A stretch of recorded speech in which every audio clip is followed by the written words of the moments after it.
is I was just going to open it with a screen from Apple's homepage and play, I'm so excited, dun, dun, dun, dun, and I just can't hide. 3, 2. Hey everyone! Welcome to User Friendly, episode 7 already. Yep. I feel like we just started, but we're already at episode 7. Siete. User Friendly is our weekly podcast where we talk about technology, all the stuff that we love on the web, and all things geek. My name is Erfon Elijah. I am a contributing writer for cultofmac.com. My name is Roberto Hoyos, and I am the owner of Throwboy. I was also going to say that I'm the owner of Mike Tees, so I can be a business owner too. Lead with that, because it's better than the other thing. Dude, I think they're both equally important. In any case, it's a fun day to do a show. Today is iPad... Madness. I want to call it iPad 3, but it's not the iPad 3. Oh. It's the new iPad. Oh. Anyway, a new iPad was released today, and we're going to talk about all the different things that actually are in it and stuff and why we're excited about it. But that was the first thing I noticed. So, well, first of all, how are you guys? Yes, talk to your computer screens. We'll listen for a moment. Uh-huh. Uh-huh. Oh, well, that's nice. I didn't think about it. I didn't think they would actually talk back, but okay. So, how are you, Erfon? I'm well. Today was a busy day. I know you were running around a lot, but I was not running around physically, but running around mentally because Cult of Mac, of course, covers all things iPad, and we had a ton of different stories coming out today. Do you think we probably Do you have to write anything right now? Or no, I did. I already wrote 2 things today, but one of them was just kind of like a piece about our podcast, and another one was a piece about the iPad's camera. Dude, so you're doing a new podcast. I am doing a new podcast. I think I started at the same time I started this podcast. Yeah, and it's really good. Thank you. Yeah, we've gotten a really good reception to it. So for those that don't know, I'm not biased. I'm actually serious. Yeah, thank you. We started a new podcast at Cult of Mac. I should say, I kind of started it because I was like, I really want to do this podcast with you guys, and I've been talking to the editor there for about a year, who's a friend of mine. And I was like, we should do it. So we all went to CES in January, and we were having some drinks, and I was like, dude, let's do this podcast. Let's start it. And they're like, all right, let's start it. So we put together, alrighty, mate, as my British editor said. Give me another warm beer. Get me another shrimp for the barbie. My terrible UK accent. And so we started it, and it's been really well received. It's a lot of fun, and I say that it's called Cultcast, and I say it's the best 30-minute Apple conversation you're gonna hear all week long, because I feel like a lot of podcasts go on, especially Apple podcasts, go on for like hours and hours and hours. So you wanted this to be like a short bite of like we want it to be short, information. but not like 6 minutes or 7 minutes. Like we wanted to have enough time to have fun and talk about stuff. Those are the best kind of me. I used to have a podcast for the geek, and I really thought that 30 minutes was kind of the sweet spot. You know, rather than going on for like an hour and a half, like certain podcasts do. Yes. Or doing a tiny thing that's like 6 minutes, where it's just like, what? That's like shorter than a YouTube video. Yeah, like, exactly. It's like in 6 minutes, you are really condensing everything. It's like you don't have. It has to be really well scripted. You know, like So for those that don't know, John Gruber's a popular technology writer, and I read his blog, and he has a show that he does too with just one other person. I think it's called Talk something. Maybe it might even be called Talkcast. In any case, it's like an hour and 45 minutes long. It's him talking to another guy. An hour and 45 minutes of 2 guys talking. To me, just seems like torture. It might be fantastic, and I'm sure there's people who love a long format show. Well, sometimes I do, I do, but I agree. I think the 30 minutes is a good place to be. Yeah, I agree. So anyway, Cultcast, search for it on iTunes if you like Mac stuff, Apple News, that kind of thing. And we have a lot of fun. I mean, my biggest thing about that show is we just have to have a fun time, and we can talk about technology and Apple, but if we make it fun, people will listen to it no matter what we talk about. Exactly, yeah. Enough salesmanship on that. So let's talk about iPad 3. Okay. Or iPad, as they're calling it. The new iPad. So you got up this morning. I got up this morning. 10 a.m. They had a keynote. They did. Apple did a keynote. Yep. Tim Cook took the stage. I thought Tim Cook did a really good job. Can we just talk about that for a second? I haven't seen it yet because I was running around all morning. Okay, there were some definite just talking snafus. Like he's not as, eloquent of a talker as Steve Jobs was. Who is, right? But who is? Yeah, I mean Steve Jobs was really good, but he did a really good job. Yeah. They announced the iPad 3, which, as I said like 5 times earlier, is not called the iPad 3. They're just calling it iPad. So what's new? Bullet point me out, because like I said, I haven't seen a damn thing. Okay, well obviously the biggest #1 feature, I bet you can guess. Retina display. Boom. Boom. That in itself I think is going to be worth the upgrade. So it's 8 times the res? Dude, I don't even know. Go. They were saying that it's like having a 30-inch LCD TV in your lap at like 11 inches. Oh, okay, yeah. I think it's actually 4 times the resolution. Okay. So it's retina display. So we don't sound like schmucks. Oh, Apple events is of course down. I tried to watch the Apple events thing today where they broadcast the keynote, and dude, their site. Yeah. You would think they would be prepared to handle the amount of traffic that they get, but they should just their site's been down all day. They should not do it themselves. Maybe they should outsource it next time. Yes, they'll never do that. Okay, so the Retina display on the new 3rd generation iPad, so they're calling it the 3rd generation iPad now. Makes everything look crisper and more lifelike. Yes, we know that. Colors are more vibrant. There's no form factor differences to this iPad I'm taking. It's a little bit thicker, just a tiny bit, but I think like thicker. Like 1 millimeter, but not very much. Okay. Ooh, they have. Oh, this is cool, dude. I saw that on my phone. They have on Apple's website. They have a little comparative thing where you can like grab a little loop and scroll it over like this book and see the difference in text sharpness. That's clever. It is clever, dude. I was just mentioning to somebody today. Oh wow, you can do it for books, photos, and mail. Yes. To see the resolution. They don't see what the exact resolution is. So it's 2048 by 1536. It's bigger than an HD TV at 920 by 1080. Jeez. As far as pixel density. Yeah, totally. Wow. So anyway, it doesn't say exactly how many times more pixels you get as compared to a normal iPad, but I'm pretty sure it's 4 times. Somebody's yelling at us right now. Yeah. In any case, that was the biggest feature. The second biggest feature, LTE. I know, that's a really... Did you call that on Cultcast? No, I was... we talked about rumors. I thought that you threw that one out and everyone was like, no. I think that they said... I think maybe I said no on LTE. I was like, there's no way they're going to put LTE on an iPad. That makes no sense. But then one of our writers at Cultamac, John Brownlee, put out a piece that said why it made sense. And actually, it was a really good story. And basically, what he said is it makes sense for Apple to put LTE on the iPad because they're testing it, right? Yeah. It's like, and not everyone's going to get an LTE iPad. Most people are going to get the Wi-Fi version. And so it gives them a way to test their LTE network with Apple devices. Without everybody flooding it. Exactly, in a very small, controlled way. Yeah. So I was like, oh, dude, that makes perfect sense. And once I read that, I was like, okay, well, we're probably going to see it. But that really surprised me because... I mean, we don't even have a 4G iPhone yet. Yeah, totally. So did they fanfare a lot about that in the keynote? Well, I don't know. I think so. I thought you watched the keynote. No, I couldn't watch it. I tried to watch it. Why'd you say Tim Cook did a good job? Because I watched the first 20 minutes of it, okay. and it was stuttering the whole way through. You watched it live, or you just watched... Because there's no way to watch it live, right? There's no way to watch it live, but within minutes after the keynote was over, it was on Apple's site. Normally it takes them hours. Yeah, okay, gotcha. But in any case, so that was one of the biggest features.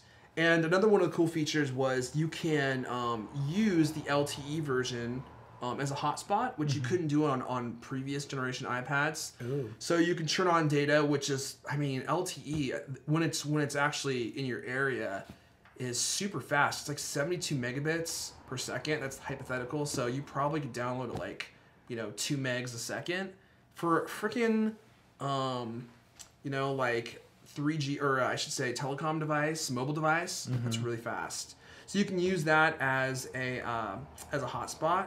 They dropped the price of the iPad 2, which is sticking around, to $399. A lot of people thought that would happen.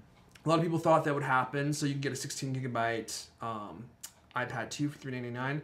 They have refurbished ones right now for $350 on Apple's website. You can get a freaking iPad 2 for $350. A friend of mine just sold his for $350. Really? That's it?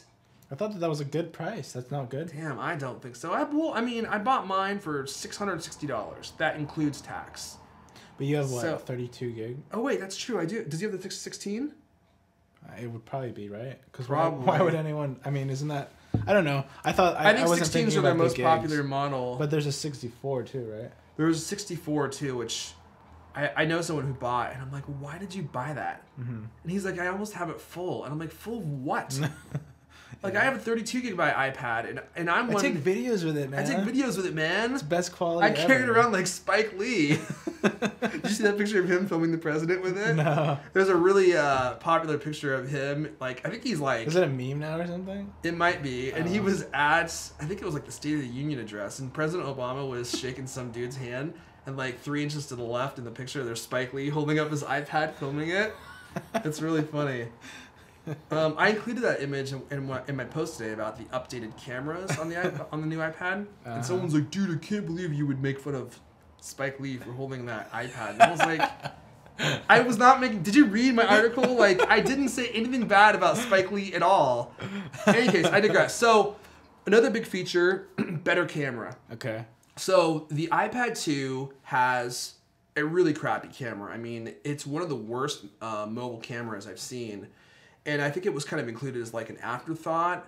And the new cameras are much more like the iPhone 4S. So you get the infrared filter, so your colors should be brighter, crisper, more vivid. It's a backlit sensor, so you should have better low light performance. The sensor is 5 megapixels, so now it's actually usable. You could probably make prints if you want to. I know everyone's like, who makes prints? We do in my household, believe it or not. And the sensor, I think, is larger, too. So suck on it. HD video recording in 1080p. No shit. That's cool. Dude, that's really cool. And people were kind of trolling me in my article. They're like, dude, no one's going to use this. And I was like, no. I think people are. And one of the things that I think is that people who are older especially, like, for instance, my mom. My mom has an iPad 1. My mom would never take a photo on a mobile device, take video on a mobile device. I, in my life, never thought I would receive a text message from my mom. Sure. Now that my mom has an iPad, I showed her how to use messages. We text each other all the time. She doesn't have a cell phone. So something about the big screen. It's big. It's easy to see. Old people. Exactly. It's old people. It's impossible to break. It's very approachable. It's very accessible. It's not expensive. That's true. I think something about having a small device is sort of intimidating for a lot of older people. I think that's true. Or they just people, can't whatever. see it, you know? Yeah, like, exactly. And plus, my mom is not going to buy an iPad, and she's not going to buy an iPhone. She doesn't need an iPhone. Right. And my dad doesn't have a cell phone either. Neither of my parents have cell phones. So, but an iPad is something that she does have. So we can text back and forth now. And now, if she can take really big, beautiful images without her point and shoot, which, by the way, she barely knows how to use. And she'll get instant gratification. Instant gratification. Yeah. She could instantly share those things with me because it's really easy to share those things on the iPad, on the new iPad. That was kind of the point of my article. And that's why I think that's a good angle to talk about, because I'm sure lots of people very tech-oriented don't think... Exactly. That's everyone was like, I would never radar, use this for my. I'm not going to get rid of my SLR for my iPad. I was like, dude, I'm not suggesting that you do. Yeah. I'm a photographer. I would never get rid of my SLR. But my mom doesn't have an SLR. Your grandparents don't have an SLR probably. But an iPad is something they could definitely use. And Apple is known for tackling that kind of more approachable, regular person niche. You know what I mean? Totally, especially with the iPad. Yeah. I mean, so many people that don't have computers or are scared of computers. Yeah. Like the iPad. Like the iPad, yeah, exactly. Okay, moving on. And then what else? We get some new programs, a new iPhoto, a new GarageBand, which honestly I don't know much about because I haven't read much about them yet. But we suck. Dude, it literally was just released. I don't feel bad. And I think we're a lot more. I think it's a lot more fun to listen to us than to listen to like people that are reading the live blog while recording themselves. Or when people say they call something a review and all they do is literally regurgitate. They barf onto you all the specs that Apple has handed to them, and they're like, "Oh, well, it's got like a blah blah blah." Yeah. And anyway, moving on. Faster chip, of course. Now this actually did surprise me. I thought we were going to see a quad-core A6 processor. We didn't get that. We got an A5X. I don't know how much faster that is than the A4 chip that's already in the iPad. The iPad 2 is already fast. I mean, it's not slow. The iPad 1 still feels fast. Oh, okay. So this should feel super speedy. It's going to have more RAM. And there's one feature that I think I'm missing. Battery life stays the same, even for the LTE models, which is huge because LTE drains power. Does the X improve graphics? It does improve graphics quite a bit. Wow, they really made this page look nice. Yeah, it's just long scrolling page. They talk a little bit on the Apple side about the new lenses they include in the iPad camera. This is cool. I don't think it's any different than the iPhone 4. Dude, I bought the LTE model, by the way. So prices, same prices. What are the prices? $499 for the 16 gigs, $699 for the 32, $799 for the 64, and then you add $130 for the LTE. Yeah. So they're all 4G now for these new models. They're no 3G. No, they're 3G capable. Yeah. And they're also GSM capable. So yes, we'll talk about that in a sec. Which means you could take them anywhere in the world. They put a SIM card in any country you go in the world. I wish this is how iPhones worked and you didn't have to have a plan. So last thing about this, no Siri. No Siri. Everyone thought this was a shoo-in. Yeah. No Siri. Why do you think it is that they would include a brand new device or make a brand new device like this and not include Siri? It's not fully ready yet. It's on the iPhone 4S. No, I don't. Well, like their best-selling device ever. Okay. I mean, I knew it was, but didn't know the selling part. I don't know. I don't really have a good answer for that. I don't use Siri because I don't have an iPhone 4S. Dude, what? Check this out. Oh, you can do it then? Okay, you know what? I need to go off on a tangent here. So when I loaded Apple's site today, one of the very first things I noticed is how they fade in the menus on their homepage. And I was actually talking to some of my Cult of Mac friends, and I was like, you know what? This is what makes Apple different. Like the fact that even these little small things happen, and I was like, that looks really cool. Rather than just going to a web page and having all these chunks load, it's like fade in. Yeah, yeah. So we're on their site. I already showed you that little demo with the loops. Of the loops. So when you go to the cover, the smart cover, you can unfold it and fold it back down. That's rad. Dude, it's kind of hard to do. How do they do that? Is that HTML5? It must be HTML5. Look at that! Freaking, you can fold it back under. How cool is that? That's really nice. Dude, it's awesome! Now I want to copy some ideas from their site. I don't know how they do that, but it's incredible. Wow, this web page is fantastic. I know, I really like it. It just walks you step by step through everything that is included on the iPad. I've seen a lot of this new kind of all continuous scroll to take you through a product. If you go to the Smart Cars website, it looks like you're just looking at like a smart car, maybe like a piece of text, and you keep scrolling, and then it grows and it does all this crazy stuff. It's really cool. I've seen stuff like that too. Like it starts at the top of the tree and it goes down. And you see the roots and there's the ground and there's the core of the earth and stuff. This one's even I don't know. You should go to it. This one's fantastic. Just check it out. Apple.com/iPad. Yeah, and for the keynote, it's available on the homepage. Okay, yeah, there you go. So check it out on the homepage. Well, cool. But I could keep talking about this. I have mine pre-ordered. It took me Aren't you glad we didn't talk last week about the iPad? Yeah. Everybody seems to talk about it. Now it's actually a product. Yeah, like a real product. So when are you going to get it? Actually, that's another talking point. Next week. Nice. Delivered by March 16th. Dang. So they were ready this time. Because remember last year, Yeah. We were actually at South by Southwest when the new iPad came out. Oh yeah, and you could not find them. They clamoring for them and remember I was like, well, whatever, they're gonna have a lot. And then by the time we went back, they're like, oh, we have 2 models. They were sold out for. We have the Wi-Fi model. What, 3-4 weeks? Yeah. Maybe even longer. Yeah. Okay. So I'm really looking forward to this. Let's move to a new I have topic. an iPad 2 for sale. If you're so interested in getting one, I'll give you a good deal. Let's segue into something. We'll still keep on the Apple theme because we're, I guess, fanboys. Yes, you want to talk about... I want to talk about something. And now, I kept telling Erfon I have this really cool book, and I keep forgetting it. So I was like, you know what? It's actually a site. It's actually a website. It started out as a website. This website is called folklore.org.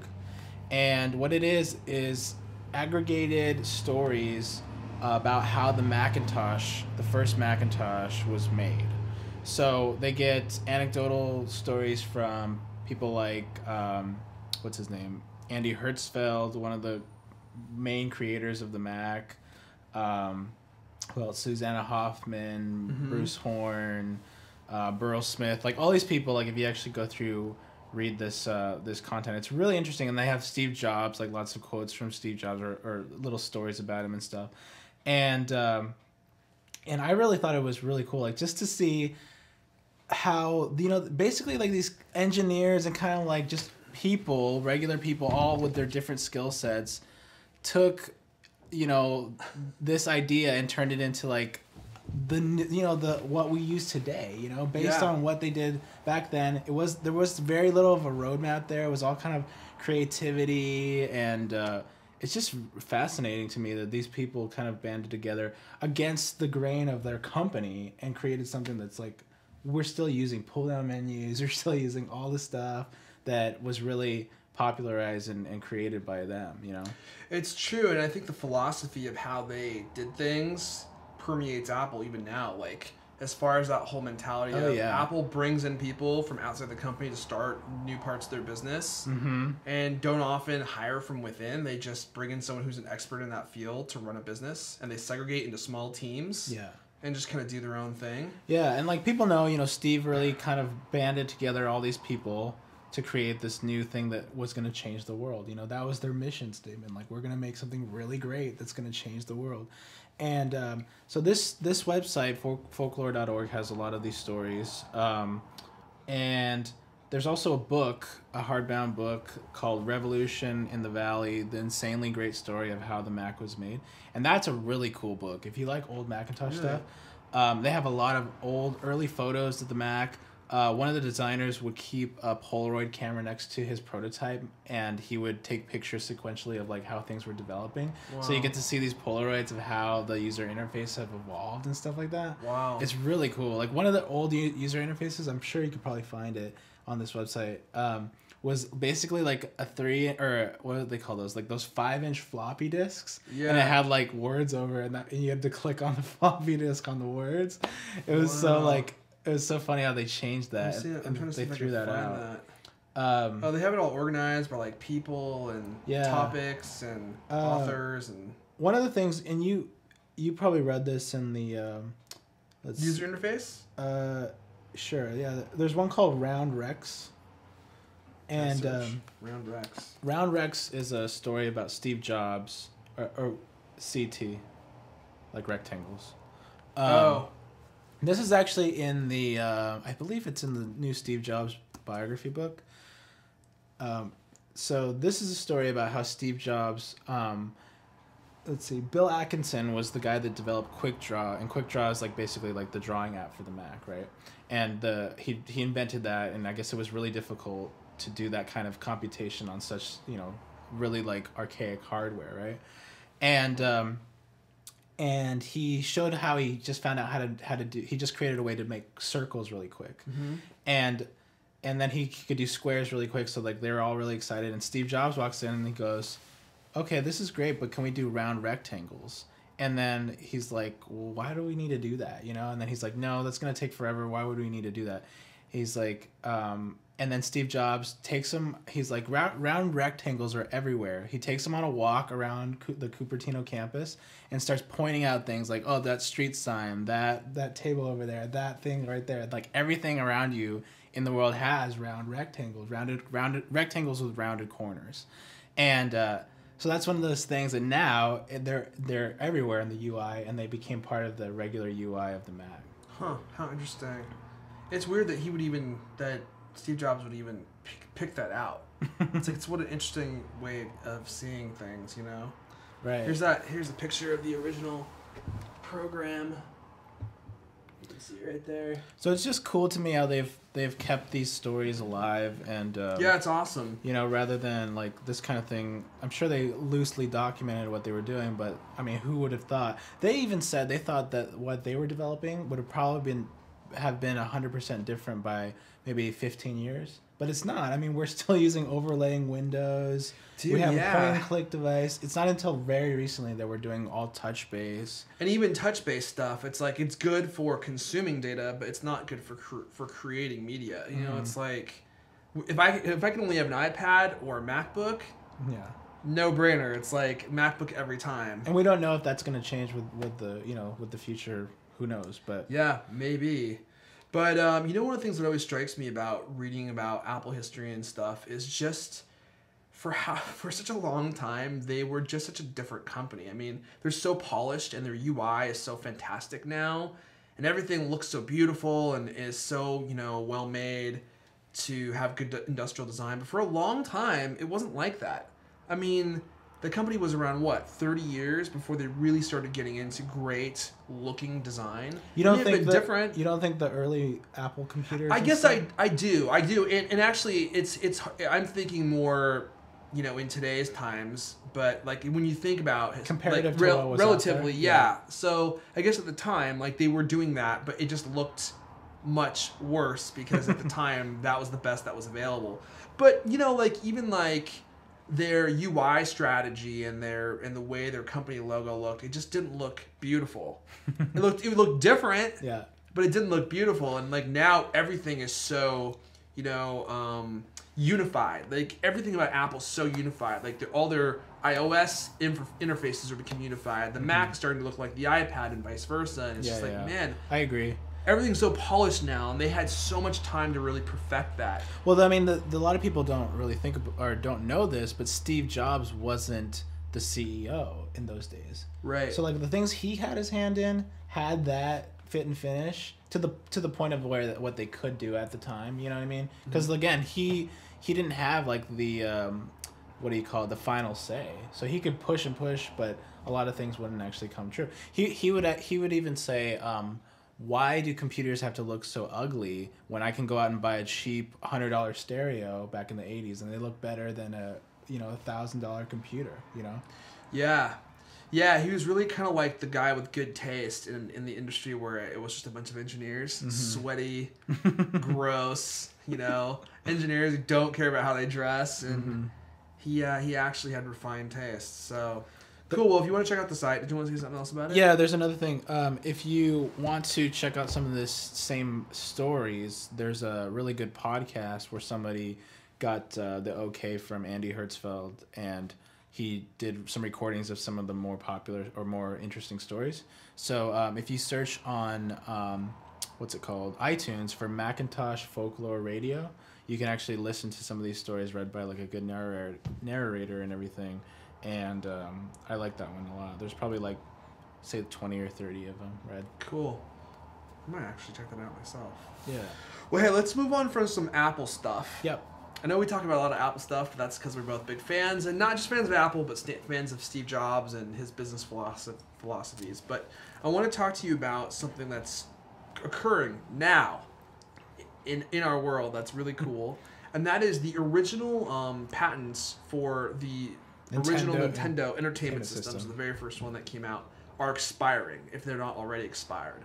So that means that anyone can now start making Nintendo products. They obviously can't use the name. Yeah. But there's a lot of new products that are starting to come to market. So they can make third-party hardware to play they can make the game. Exactly. I don't think they can remake the games. Sure, yeah. Although they may be able to do that too, because games are just software, right? And software has an expiration date too. I guess. But that means that they could also make their own Nintendo cartridges and or they could sell you, and they don't have to have approval from Nintendo. Yes, exactly. So there's a lot of third-party devices that are coming out that allow you to just pop in your game and play them. And I ran across this one, and this is definitely not something that's unique. I'm starting to see a lot of these things. It's just like a little portable like entertainment system. You pop in a cartridge, and you can play all your favorite Nintendo games on it, which I think is awesome. Now, what I think would be cooler is if a device like this came with all the games pre-installed. Yeah. Because did you know, like, you can play Nintendo games on your Mac, no problem. There's emulators and stuff. I used to do that a lot. Did you really? Yeah. And, like, I think all the games from all the Nintendo games ever made can all be fit, I think, on one CD. Oh, yeah, dude. I actually... They were tiny. Yeah, they're like maybe like 1.5 megabytes each. Yeah. Roughly. I mean, like, some are a little bit bigger. But, oh, man, I remember going through, like, when I was more PC, even going through just such a phase of like revelation of like, oh my god, I can play any game, and I like went crazy playing all the like getting every freaking ROM out there and playing them on emulators.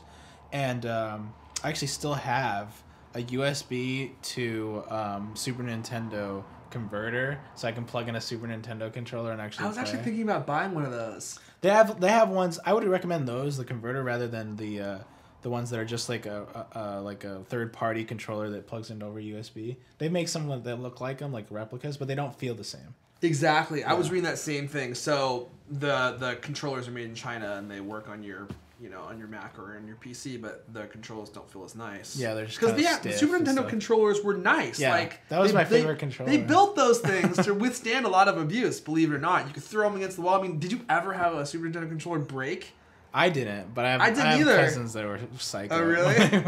And dude, it's like, like when you're a kid, you're just a dirty little beast, It's like candy and Cheetos and stuff. Mine. Yeah, dude. Me too. Or your dog would bite it or something. It's like, and they would always just keep working. So this thing you're showing me, it's interesting because it looks like it's probably plays Super Nintendo too because of the button layout. But it might, yeah. What I was thinking, and the buttons up there, but. Yeah, they've had these for a while, but they've always been sort of like, go to Chinatown and this guy can give you one. Yeah, and Huang is going to hook you up with one that he made himself. Yeah, exactly. And like, I mean, there are some stores, some like little game shops, like the one I live near has a pretty cool one that is actually a box with 3 holes in it, and then it plays and has a little switcher, and you can play Super Nintendo, Nintendo, and Genesis cartridges. That's awesome. And just flip through it. It actually works really well, But it's interesting to hear the whole patent thing expiring or whatever it is, patent copyright. I think it's patent.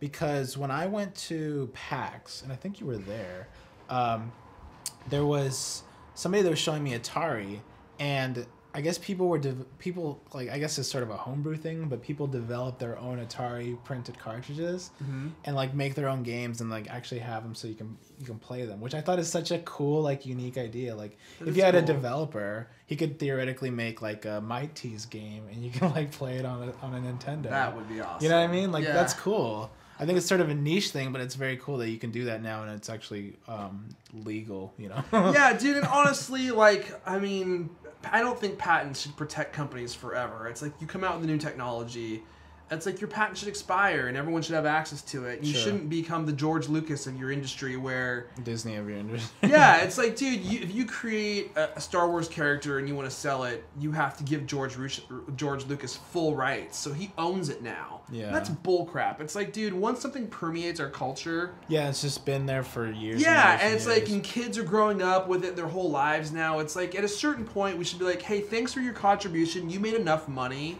You don't get to make any more money from this. You need to do something more innovative now. You're right, yeah. And I think that spurs innovation too, but that's another conversation. It really does, because the other one, halts it. Yeah, right? Because if they always have control over it... Think of how many stories we still have to hear about tech companies, like, basically coasting off all the patents they own. Totally. Yeah. Or you have companies buying patents just so they can sue other companies. Yeah. Which you read about all the time now, these patent trolls. I was telling Erfon the other day, just in products that I develop in secrecy for Throwboy, that I have to research copyrights a lot. And I'm looking... trademarks, I should say. So I look up trademarks for certain names. And there are people out there, and I actually got sort of bit by one where I had a really good name, similar to when you wanted to register a domain name. And somebody went ahead and registered it under like everything under the sun, because you have to say what you're going to use it for. Right. And then I'm sure they're just going to hold on to it and just sue whoever tries to use that name, you know? Yeah. I mean, but unless they're... It's more of a hassle than anything else, right? Because like unless you're going to use it, it's not defensible. Like you can't sue someone if you're not using it and you are never planning on using it. Yeah, that's true. But then he could still try, and it would be a hassle for you. Yeah, exactly. And it's just like one of those things where like, why are you even doing this? You know. This is why I was telling my brother this, who just graduated from law school, and he's becoming an IP attorney. This is why I told him, I'm more excited about this than you are. He's done all the work, and I get a brother who's going to be an IP attorney. And like, as somebody who works with graphics and imagery. And like, you know, like totally. It's You're like, dude, I'll call you up whenever. Yeah, it's like I get free, law help. I mean, intellectual property. Intellectual property. Yeah, that's like the best kind of lawyer. Oh, dude, yeah, it's gonna be great. Yeah, exactly. For people that create stuff, right? And I'm thrilled. I just couldn't be happier because it's so helpful to me. And you know, lawyers are one of those things that it's like getting your car fixed, right? It's like you gotta get your car fixed once in a while, and it doesn't really help you. All it does is make it so that you can keep moving. Sure. It doesn't give you any other benefit, and lawyers are so expensive. Like a good IP attorney is $350 an hour, maybe more. Did you have to do any sort of legal stuff for your business? Yeah, when I first started, but now. What kind of stuff? Just getting my LLC together and in order, and other than that, that was pretty much it. When I decided to start my business, I was just like, I'm just gonna start it. Yeah. And we'll just see what happens. I think that's the best thing. I mean, like, I did some stuff to protect certain things like names and stuff that I created, but I feel like they totally paid for it. You know, like it was worth it what I did, but. For most people, starting a business is like, go do it before you. Yeah, don't get bogged down in all the intricacies unless unless you have a startup or something, or I don't know. I say just go out there and do it. But in any case, dude, that's it. Cool. We're out of time for the show. Thank you guys for watching. Roberto, if I wanted to know more about Throwboy, more about you, besides digging through your garbage, what are my options? Let's see. Well, you can find me on this thing called the internet. So you don't have to interrupt my normal life. You can find me on Twitter, and my Twitter handle is just my full name, Roberto Hoyos, Roberto Hoyos. And I also have a company called Throwboy, which I mentioned. Because we're going to be releasing something in about a week. Super secret product that I've seen that's very cool. And I'm excited about it. But you can find out more about Throwboy on throwboy.com and at Throwboy on Twitter. And what about you, Mr. Elijah? Twitter at Erfon, just at ERFON. If you're interested in finding anything out about Mike Tees, you can go to MikeTees.com, MIGHTTEES, or on Twitter at MIGHTTEES. It's been a fun show, dude. User-friendly show. User-friendly show. Episode 7 already. .com. We're going to be having a live South by Southwest show. We totally forgot. Yeah, if you're going to be in South by Southwest, it's make sure you come at Joe's hot dog stand. Yeah. We're not doing it at Stubbs? No, it's at Ahmed's Chametz stand. Dude, Ahmed's? He's not booked? No. It's going to be a great show. We're going to have like an audience of 3 people. They're going to be doing the Arsenio Hall. Definitely come, bring your friend. All right, we'll see you guys later. Peace.